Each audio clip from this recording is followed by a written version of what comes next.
তো ভিউয়ার্স, আপনারা যদি নতুন ফটোগ্রাফার হয়ে থাকেন বা নতুন কিছুদিন আগে ক্যামেরা কিনেছেন, সবেমাত্র ফটোগ্রাফিতে যোগদান করেছেন, যারা নতুন ফটোগ্রাফার তারা কিছু কমন মিস্টেক করে থাকে।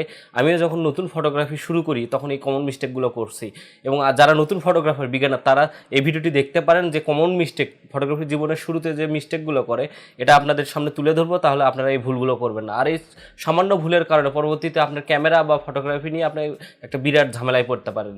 এই জন্য ভিডিওটি না টেনে শুরু থেকে শেষ পর্যন্ত দেখবেন, এবং এই কমন আমি 6টি মূলত মিস্টেকের কথা বলবো। এই মিস্টেক প্রতিটা ফটোগ্রাফের শুরুতে করেই থাকে। প্রথম যে মিস্টেক এটা হচ্ছে, আপনারা যখন আপনারা ধরেন ক্যামেরা কিনছেন, ফটোগ্রাফিতে শুরু করছেন, আপনারা যখন একটা ক্যামেরা দিয়ে ছবি তুলবেন, অনেকে করে কি এই গ্রিপটার এখানে এইভাবে ধরে আর লেন্সটা এইভাবে ধরে, লেন্সটা কিছুটা এইভাবে ধরে এইরকম করে ছবি তোলে। আসলে ছবি তোলার এইভাবে নিয়ম না। এইভাবে যদি ছবি তোলেন তাহলে যদি শাটার স্পিড লো থাকে তাহলে সে কি আসবে বা ছবিটা ঝাপসা আসতে পারে, আর এইভাবে ছবি তোলারও নিয়ম না। আর অনেকেই কী করে, জাস্ট দুইটা হাত দিয়ে যেটাতে জুম মানে জুম লেন্স যদি ইউজ করে তাহলে যেটাতে জুম হয় সেটাতে জাস্ট ধরে জুম করে আর ছবি তোলে, কিন্তু এটাও নিয়ম না। আপনার ছবি স্টেবল মানে খুব সুন্দর এবং ক্লিয়ার শার্প ছবি তোলার জন্য আপনারা অবশ্যই আপনার যে বাম হাতটি আছে আপনি ডান হাতে গ্রিপটা ধরবেন তো ভালোভাবে, এবং আপনার ফিঙ্গারটি যেটা শাটারে সেই বাটনে রাখবেন এবং এই হাতটা নিচে দিবেন। নিচে দিয়ে আপনারা এই সামনের যে দুই নখ আছে আপনার হাতের, এই দুই নখ এই আঙ্গুল দিয়ে আপনারা অবশ্যই আপনার জুম রিং যদি জুম লেন্স হয়ে থাকে তাহলে অবশ্যই জুম রিংটা ধরবেন, তাহলে দেখতে পারবেন কি স্টেবল ফুটেজ পাবেন। এবং এতে এই মিস্টেকটা সবাই যারা নতুন ফটোগ্রাফার তারা হরহামেশাই করে থাকে, এই জন্য এই মিস্টেকটা কখনোই করবেন না। তো এইভাবে ছবি তুললে আপনারা স্টেবল ফুটেজ পাবেন এবং অনেক শার্প ছবি পাবেন, এবং এইভাবে আপনারা ভিডিও করতে পারেন। যারা ভিডিওগ্রাফার শুরু করতে যাচ্ছেন বা নতুন বিজ্ঞানার ক্যামেরা কিনছেন ডিএসএলআর কিন্তু ভিডিওগ্রাফিরা টুকটাক শখ রাখে, তারা এইভাবে ভিডিও করতে পারেন। এতে ভিডিও করলে আপনার হ্যান্ডেল মানে অতটা কাঁপলেও ভিতরে কাঁপাকাঁপি আসবে না এবং খুব সুন্দর স্মুথলি ভিডিও করতে পারবেন। এটা ছিল 1 নম্বর মিস্টেক। 2 নম্বর যে মিস্টেক, এটা কমন মিস্টেক, একদম আমিও ভুল করছি, এবং আপনারা যারা নতুন ক্যামেরা কিনেছেন 30,000 20,000 25,000 টাকা কম বাজেটের মধ্যে যারা ক্যামেরা কেনেন তারা হরহামেশা এই মিস্টেকটা সবচেয়ে বেশি ভুল করে থাকে। বেশি ভুল করে মেমোরি কার্ড কেনার সময় আপনারা কী করবেন, অনেকেই কী করে ক্যামেরা কেনার বাজেট হয় কিন্তু মনে করে যে মেমোরি কার্ডটা কিনবো না, তখন কী করে এরকম ছোটো মাইক্রো এসডি কার্ডকে এরকম 10 টাকা 20 টাকা দামের চিপস দিয়ে ক্যামেরাতে ইউজ করে, এবং এই মাইক্রো এসডি কার্ডের রিড স্পিড খুব কম হয়। মানে বাজারের যে 200-250 টাকা দামের মাইক্রো এসডি কার্ড এটা দিয়ে ইউজ করে, এটা কখনোই করবে না। এটা হলে কি হবে কি, আপনার ক্যামেরার এমনকি আপনার ক্যামেরার মাদারবোর্ডও যাইতে পারে, কারণ কি এর রিড স্পিড কম, ক্যামেরা প্রসেসরের প্রতি প্রচুর চাপ হয়। এবং আপনি লক্ষ্য করে দেখবেন যারা বিশেষ করে চিপস ইউজ করেন বেশিরভাগই দেখবেন যে মেমোরি ছেড়ে দেয়, মিস্টেক হয় বা ছবি ক্রাশ করে বা ক্যামেরা ওভারহিট হয়ে যায়। এই জন্য এই মেমোরি কার্ড অবশ্যই চিপস বা মাইক্রো এসডির মেমোরি কার্ডটা কখনোই ইউজ করবেন না। সামান্য কয়েকটা বাজেট মানে আপনি কয়েক টাকা বাঁচাতে গিয়ে আপনার শখের ক্যামেরাটা মূলত যারা প্রফেশনাল কেনেন বা শখেই কেনেন, ক্যামেরা সবার কাছে অত্যন্ত প্রিয় একটা জিনিস হয়ে থাকে। তো অবশ্যই এই মেমোরি কার্ডটা ভালো মানের মেমোরি কার্ড নেবেন। আর মেমোরি কার্ড আমি রিকমেন্ড করবো এই ধরনের মেমোরি কার্ড কিনতে, স্যান্ডিক্সের এক্সট্রিম প্রো এই ধরনের ভালো রিড রাইট স্পিডওয়ালা মেমোরি কার্ড কিনবেন। এবং মেমোরি কার্ড সম্পর্কে একদম বিস্তারিত একটা ভিডিও সাইড স্ক্রিনে যে ভিডিওটি দেখতে পাচ্ছেন এই ভিডিওটি দেখতে পারেন। আপনার ক্যামেরার জন্য অ্যাপ্রোপ্রিয়েট এবং সবচেয়ে ভালো কোন মেমোরি কার্ড হবে এটা দেখে চয়েস করতে পারেন, এবং মেমোরি কার্ড আসল কি নকল সেটাও দেখতে পারেন। অবশ্যই আই বাটনে দেওয়া আছে আপনার এই ভিডিওটি মেমোরি কার্ড সম্পর্কে বিস্তারিত যদি জানতে চান, মানে ডিএসএলআর মিররলেস যে ক্যামেরায় আপনারা চালান না কেন, তাহলে অবশ্যই এই ভিডিওটি দেখে আসতে পারেন। 3 নম্বর যে কমন মিস্টেক, এটা আমিও করছি প্রথম, মানে আমি যখন ক্যামেরা কিনছি তখন ছবি তুলতে গিয়ে মানে আউটডোর হোক ইভেন্ট হোক যে কোনো কাজ করতে গিয়ে আমি অবশ্যই মেমোরি কার্ডটি খুলছি, মানে এসডি কার্ডটি ক্যামেরা থেকে খুলে ছবি পিসিতে কার্ড রিডার বা এইভাবে পারাপার করে দিচ্ছি, কিন্তু আসলে এটা কখনোই করবেন না। সামান্য কিছু ধরেন যে আপনি বারবার যদি এই মেমোরি কার্ডটা এই স্লট থেকে খুলে যান, আপনি এই মেমোরি কার্ডের স্লটটা নষ্ট হয়ে যেতে পারে। এই স্লটটি নষ্ট হলে কিন্তু ক্যামেরাটি অবশ্যই খুলতে হবে। আর আপনার ডিএসএলআর বা মিররলেস যে ক্যামেরাই হোক না কেন, যদি ক্যামেরাটি একবার খোলা পড়ে তাহলে ক্যামেরাটির লাইফ টাইম প্রায় অর্ধেক হয়ে যাবে, মানে ক্যামেরাটা যদি 2 বছর টিকতো 1 বছরেই নষ্ট হয়ে যেতে পারে। এই জন্য কোনো টেকনিশিয়ান মানে মূলত ক্যামেরার ভালো টেকনিশিয়ান আমাদের বাংলাদেশে বা ভালো টেকনিশিয়ান সচরাচর সব জায়গায় পাওয়া যায় না, এই জন্য সব টেকনিশিয়ানতে কখনো খোলাবেন না। আর অবশ্যই আমি বলবো যে আপনারা কখনোই মেমোরি কার্ড খুলে কার্ড রিডারে বা পারাপার, আপনার ক্যামেরাটা যদি বিল্ট-ইন ওয়াইফাই থাকে বা হচ্ছে ব্লুটুথ থাকে তাহলে অ্যাপস দিয়ে অনেক ক্যামেরায় অ্যাপস দিয়ে পারাপার করা যায়, কষ্ট করে অ্যাপস দিয়ে পারাপার করবে। আর না হলে এই যে 3 নম্বর মিস্টেক, এটা সবচেয়ে ভালো হয়, অনেক ক্যামেরার সাথে দেয় অনেক ক্যামেরার সাথে দেয় না, বেশিরভাগ ক্যানন ক্যামেরার সাথে অনেক সময় দেয় না।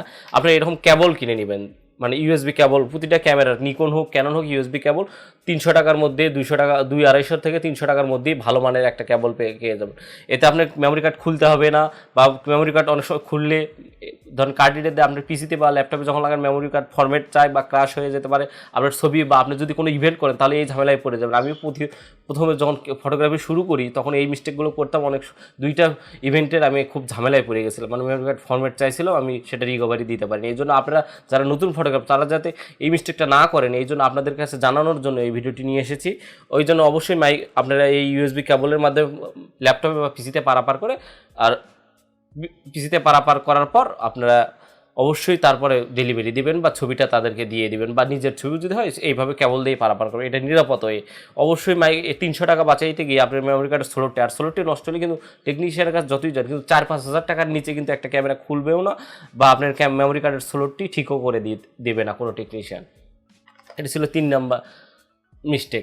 এরপর 4 নাম্বার মিস্টেক সবচেয়ে কমন করে থাকে, আমরা যখন ক্যামেরা একটা ইউজ করি, তখন ক্যামেরা প্রাইম লেন্স বা জুম লেন্স যেটাই ইউজ করি না কেন, একটা স্ট্রিপ কিন্তু ক্যামেরার সাথে, প্রতিটা ক্যামেরার সাথে একটা স্ট্রিপ দেয়। আমরা হয় করি কি এই স্ট্রিপটা খুলে ফেলে শুধু ক্যামেরায় আমরা ইউজ করি, কিন্তু এটা হয় কি আমার ক্যামেরাটা অত্যন্ত খুবই পছন্দের একটা জিনিস, সবার কাছেই ক্যামেরা, কিন্তু এই ক্যামেরাটা স্ট্রিপটা খুলে আপনারা যখন ছবি তোলেন, কোনো কারণে যদি হাত থেকে মানে মিস্টেক হয়ে পড়ে যায়, ভেঙে যায়, ক্যামেরাটি ভেঙে ড্যামেজ হয়ে যেতে পারে। ফোনের মতো কিন্তু পড়ে গেলে শুধু ডিসপ্লে চেঞ্জ করলে বা কোনো সামান্য পরিমাণ ড্যামেজ হয় তা না, কিন্তু একটা ক্যামেরা যদি পড়ে যায় মানে আপনার হাত থেকে, তাহলে অবশ্যই ইন্টারনাল ড্যামেজ হবে এবং ক্যামেরাটি ডেডও হয়ে যেতে পারে, বা ক্যামেরাটি একদমই নষ্ট হয়ে যেতে পারে, বা আপনি এমনভাবে পড়লো যে আপনার লেন্সটি ভেঙে গেল, বা লেন্সের মাউন্ট, এটা কিন্তু খুব খুব সেন্সিটিভ একটা জায়গা, যদি এই দিকে পড়ে তাহলে অবশ্যই আপনি লেন্সের মাউন্টে, মানে লেন্স যেখানে লাগান যে মাউন্টটায় ক্যামেরা, এখানে ভেঙে যেতে পারে। এই জন্য অবশ্যই আপনারা স্ট্রিপ ব্যবহার করে এই স্ট্রিপটা ব্যবহার করবেন। স্ট্রিপটা দরকার হয় আপনারা হাতে পেঁচে নেবেন বা গলায় দিবেন। অনেকে হয়তো বা মনে করেন গলায় দিতে একটু লজ্জা বোধ করেন, বা কোনো ইভেন্টে গেলে খারাপ বোধ করেন যে এটা আমি গলায় দিলে কেমন লাগে, এই জন্য অনেকেই হয়তো বা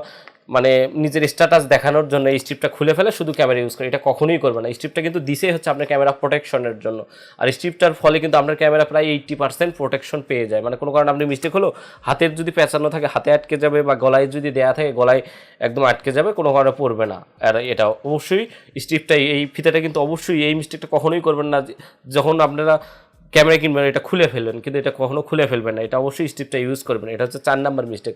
5 নাম্বার মিস্টেক হচ্ছে কি, আমরা অনেকেই লেন্সের একটা মিস্টেক বলে থাকি, লেন্স যদি ইউজ করে আমরা হুডটা ফেলে দেই, হুডটা বা লেন্সের যে হুডটা এক্সট্রা পাওয়া যায়, এই হুডটা কিনি না 200-300 টাকা বাজার থেকে, বা যেসব লেন্সে হুড দেয় এই লেন্সে অবশ্যই আমরা হুড লাগাই ইউজ করব। আর হুডটা ছাড়া আমরা যদি ইউজ করি তাহলে হয় কি, লেন্সটা যদি কোনো কারণে পড়ে যায়, অবশ্যই লেন্সের অনেকগুলো গ্লাস এলিমেন্ট থাকে কিন্তু, আর এই গ্লাসগুলো খুব সেন্সিটিভ, একটা গ্লাস যদি নষ্ট হয় পুরো লেন্সটা আপনাকে ফেলে দিতে হবে। আর লেন্সটা প্রাইস তো সম্পর্কে আপনারা জানেন, একটা বডির চেয়েও লেন্সের প্রাইস কিন্তু অনেক বেশি হয়ে যেতে পারে, এবং এই লেন্সের যে টেকনিশিয়ান বা লেন্স সার্ভিসিংয়ের পয়েন্ট বা লেন্স সার্ভিসিংয়ের খুব ঝামেলা। লেন্স সার্ভিসিং সাধারণত বেশিরভাগ লেন্সই অনেক সময় যদি অটো ফোকাস নষ্ট হয়ে যায়, পড়ে যায়, তখন লেন্স সার্ভিসিং করতে খুব প্রবলেমে পড়ে যাবে। এই জন্য লেন্স হুডটি ইউজ করবো। আর লেন্স হুডের ইউজ করা আরেকটা গুরুত্বপূর্ণ, যারা আউটডোর করেন, আপনারা যখন ধরেন আউটডোরের ছবি তুলবেন, তো সূর্য কিন্তু একটা বেগুনি রশ্মি তির্যকভাবে পড়ে, এই লেন্স হুডের কারণে তির্যকভাবে যে রশ্মিটা আছে এটা কখনো আপনার গ্লাস এলিমেন্টে পড়বে না, বা ছবিতে দেখতে পারবেন অনেক সময় ছবি তোলার পরে ফ্লার আসে, মানে সূর্যের যে এই সাদা এই অংশটা আসে, এই ফ্লারটা যাতে না আসে এই জন্য অবশ্যই এই হুডটি ইউজ করবে।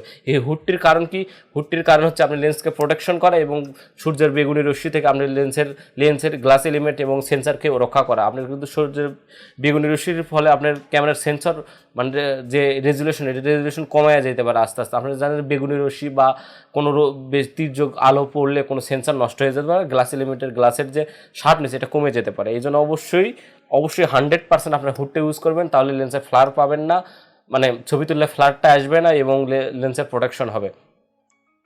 আর এর সঙ্গে আপনারা অবশ্যই যে ক্যামেরাই কেনেন না কেন, যখন ক্যামেরাটি ব্যাগে রাখবেন তাহলে অবশ্যই আপনারা অনেকেই কী করে এই উপরের যে ক্যাপটা সেই ক্যাপটা ইউজ করেন, কিন্তু ব্যাগে রাখলে আপনারা যারা বিশেষ করে আউটডোর ফটোগ্রাফি করেন বা প্রফেশনাল কাজ করেন, নতুন বিগিনার ফটোগ্রাফি শুরু করছেন, তারা এটা অনেক অনেক এক্সেসরিজই থাকে, যদি এটা না লাগান অবশ্যই সে অনেক এক্সেসরিজের ফলে ব্যাগের মধ্যে ঘষা লেগে আপনার স্ক্র্যাচ পড়তে পারে আপনার লেন্সে। এই জন্য অবশ্যই আপনার লেন্সের ক্যাপটা ইউজ করবেন এবং তারপরে ব্যাগে রেখে দেবেন। এটা ছিল 4 নম্বর মিস্টেক।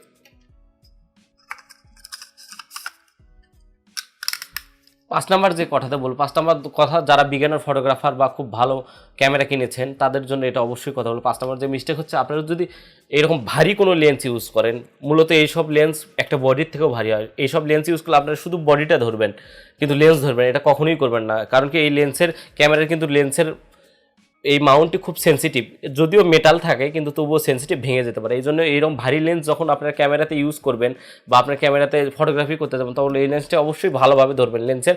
লেন্সের ওজনটা অনেক বেশি হয়, বডিতে শুধু বডি ধরে ছবি তুলবেন অবশ্যই। লেন্সের আমি তো বললাম, আপনি এখানে হাত দিতে পারেন, এই দুই নখ দিয়ে এই জুম রিংটা জুম করতে পারেন, আর এটাতে ব্যারেল আপনারা ঘুরাইতে পারেন। অবশ্যই আপনার ভারী কোনো লেন্স, মানে 70-200 বা জুম লেন্স যেগুলো ভারী খুব, এমন 85-এর যে সিগমা লেন্সগুলো আছে, অবশ্যই লেন্সটা ভালোভাবে ধরবেন এবং শুধু বডি ধরে আপনার স্টিল ফটোগ্রাফি করবেন না। এটা ছিল কমন একটা মিস্টেক 5 নাম্বার যারা ভারী ক্যামেরা কেনেন। এরপরে 6 নাম্বার যে মিস্টেক, এটাও খুবই কমন। আমরা কী করি, আউটডোর ফটোগ্রাফি করে আসে আমরা ক্যামেরাটা ওই রকমই রেখে দিই। আমরা এই স্ট্রিপটা যখন ধরে থাকি, এই স্ট্রিপটা কিন্তু সাধারণত কাপড়ের বা সুতা দিয়ে তৈরি হয়, সাথে একটা রাবার গ্রিপ দেয়া থাকে এই স্ট্রিপে। কিন্তু আমরা যখন আউটডোর ফটোগ্রাফি বা কোনো ডে লাইটে ফটোগ্রাফি করতে যাই, সূর্যের আলো থাকে, অবশ্যই আমাদের গা কিন্তু একটু ঘামে, বা যাদের হাত, অনেকের হাত ঘামে, গা ঘামে। যখন এই স্ট্রিপটা আমরা ধরে ছবি তুলবো তখন এটাতে অনেক ঘাম ভরে। আর এটা যদি আপনার ক্যামেরাটা যদি নিয়ে এসে আপনারা রেখে দেন, 2-3 দিন যদি না ইউজ করেন, অবশ্যই এই স্ট্রিপে ফাঙ্গাস পড়বে, আর এই ফাঙ্গাস কিন্তু খুবই ক্ষতিকর। আর আপনার ক্যামেরাকে ফাঙ্গাস থেকে কীভাবে রক্ষা করবেন, এটা নিয়েও আমার একদম বিস্তারিত ভিডিও দেওয়া আছে, খুব অল্প টাকায় আপনার সিলিকা জেলের মাধ্যমে। সেটা সাইড স্ক্রিনের ভিডিওটি আই বাটন থেকে দেখে আপনার কীভাবে আপনার ক্যামেরাকে প্রোটেকশন করবেন এবং ক্যামেরাকে দীর্ঘমেয়াদী এবং ক্যামেরার আয়ু বৃদ্ধি করবেন, সেটা নিয়ে বিস্তারিত ভিডিও দেওয়া আছে, আপনারা আই বাটনে গিয়ে দেখতে পারেন। তো বলবো, আমরা যখন আউটডোর করে আসবেন তখন গা ঘামে বা এই স্ট্রিপটা ধরবেন, এই স্ট্রিপটা ঘাম ভরে।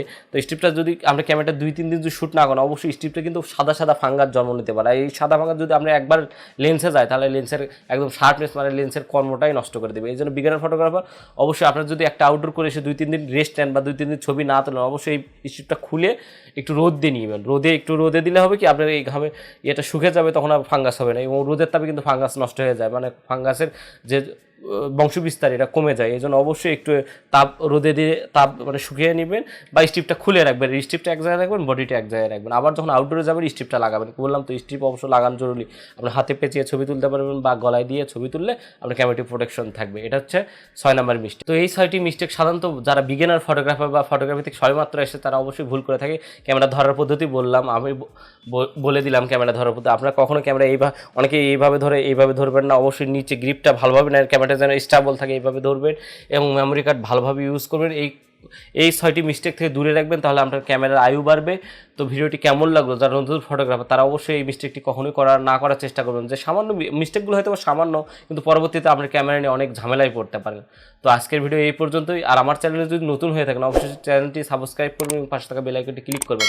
আর ডিএসএলআর সম্পর্কে কোনো কিছু জানার থাকলে অবশ্যই কমেন্ট করে জানাবেন, আর ভিডিও সম্পর্কে মতামত থাকলেও সেটাও কমেন্ট করে জানাবেন।